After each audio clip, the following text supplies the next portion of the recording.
이런 동업은 하는 것 자체로도 손해를 보고 결국은 형사처벌까지 받을 수 있기 때문에 절대 안 됩니다. 동업으로 발생한 수익을 나눌 방법이 아예 없다. 그렇다면 이런 문제를 해결하기 위해서는 어떤 방법으로 접근을 해야 될까요? 정답은 바로 운영이 아닌 투자 형태에 있습니다. 안녕하세요. 여러분의 사업 파트너 정광진 대표 변호사입니다. 여러분은 혹시 지금 동업을 고민하고 계신가요? 동업의 형태는 정말 다양한데 그 중에서도 절대로 해서는 안 되는 동업이 있습니다. 이런 동업은 하는 것 자체로도 손해를 보고 결국은 형사처벌까지 받을 수 있기 때문에 동업을 고려 중이시라면 오늘 영상 꼭 끝까지 시청을 해주시기 바랍니다. 우리가 동업을 하는 이유라고 한다면 결국은 돈을 잘 벌기 위해서잖아요. 근데 하이리스크 하이리턴 정도라면 한번 고민은 해볼만 한데 하이리스크 제로 리턴이다 라고 하면 동업을 할 이유가 전혀 없겠죠. 그럼 어떤 동업이 문제일까요? 우리가 흔히 사자라고 불리는 직업들이 있죠. 예를 들면 의사, 한의사, 변호사, 변리사, 세무사 등 전문직들이 사자 직업이겠죠. 근데 이런 전문직 주변에는 사무장이라든지 브로커라고 불리는 사람들이 있는데 이런 사람들이나 전문직들이 서로 동업을 해서 수익을 나눠보자 라고 제안을 하는 경우가 있습니다. 예를 들어 의사가 병원에서 진료만 보고 운영은 하지 않고 실제로 다른 사람이 운영을 하는 경우, 또 의사가 의사 아닌 사람과 병원을 함께 운영하면서 수익을 나누는 경우가 있습니다. 이게 그냥 들어보면 문제가 되나? 라고 생각을 할 수도 있는데 의료법상 명백히 불법입니다. 그런데 이걸 실제로 상당히 많은 분들이 모르고 있다가 함부로 동업을 하면서 손해를 보는 경우가 발생하고 있습니다. 근데 왜 이게 불법이고 문제가 되는 걸까요? 사실 이런 전문직들에게는 별도로 적용되는 법률이 다 존재하는데 당연히 전문 자격증이 없는 사람에게는 전문업을 하지 못하도록 되어 있고 동업도 포함됩니다.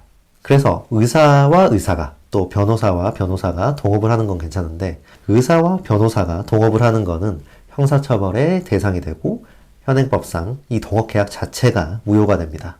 또 어떤 분들은 입업하긴 하지만 수익을 많이 낼 수 있으면 한번 동업을 해볼만 하지 않냐 라고 생각을 하실 수도 있는데 절대 안 됩니다. 전문직과 전문직이 아닌, 그러니까 자격증 없는 사람과의 동업약정은 그 자체가 무효가 되기 때문에 안타깝게도 수익을 받지 못할 가능성이 너무 높습니다. 동업약정 자체가 무효이기 때문에 그에 부수되는 수익배분 약정도 무효가 되고 그 전제인 동업약정이 무효인 이상 별도로 정산약정을 체결하더라도 무효가 됩니다. 따라서 동업으로 발생한 수익을 나눌 방법이 아예 없다라는 점은 꼭 기억을 해두셔야 됩니다. 즉 의사가 아닌 내가 의사와 아무리 열심히 병원을 운영해서 수익을 발생시키더라도 또 수익 배분을 50대 50으로 공평하게 하기로 약정을 했더라도 전문직이 갑자기 변심을 해서 야, 나 이거 동업이 불법이니까 내가 수익 배분 안 해주겠다 라고 한다면 전문직 아닌 동업자는 법적으로 아무런 수익 배분도 받을 수가 없습니다. 동업약정 자체가 무효이기 때문에 내가 소송을 제기해도 무조건 패소를 하게 됩니다. 반대로 전문직 입장에서도 불리하게 되는 경우가 발생을 할 수 있습니다.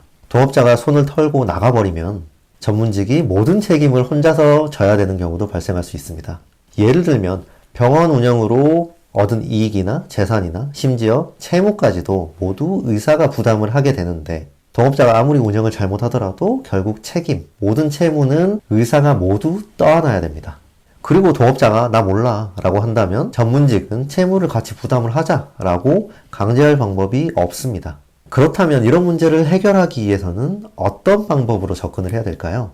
정답은 바로 운영이 아닌 투자 형태에 있습니다. 전문직에게 자금이 꼭 필요하다면 또 전문직 아닌 사람이 어떤 전문직의 능력을 높이 평가해서 난 저 사람과 꼭 동업을 한번 해봐야 되겠다 라고 생각을 한다면 운영과는 전혀 관계없이, 그러니까 운영에 대한 동업이 아니라 자금 투자를 통해서 이자를 얻는 방향으로 가야 됩니다. 이런 방식은 당연히 합법적이고 전문직과 투자자 모두 윈윈할 수 있는 방법이 될 수 있습니다. 근데 전문직이 아닌 내가 전문직과 같이 동업을 하면서 출자한 돈이 있다라고 한다면 그 돈은 내가 회수를 할 수 있을까요? 원칙적으로는 부당이득 반환 청구를 통해서 회수할 수가 있습니다. 왜냐하면 그 출자금은 무효인 동업약정에 기해서 받은 돈이기 때문입니다.